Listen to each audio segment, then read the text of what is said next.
নিষিদ্ধ নগরী নামে পরিচিত তিব্বতের রাজধানী লাসা। নানা প্রতিবন্ধকতা থাকলেও হিমালয়ের পাশের এই শহর পর্যটকদের কাছে খুবই আকর্ষণীয়।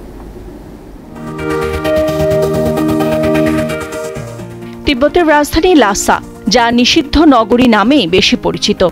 তিব্বতী ভাষায় লাসা শব্দের অর্থ ঈশ্বরের স্থান।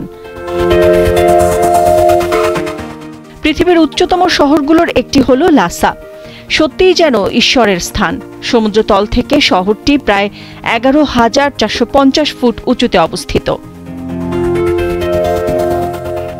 তিব্বতী মালভূমির দ্বিতীয় জনবহুল অঞ্চল লাসা।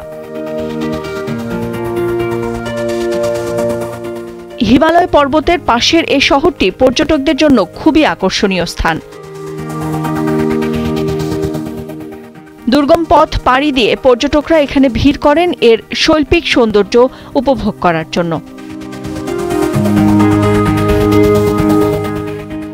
নাদিরা জাহান, দীপ্ত বার্তা কক্ষ।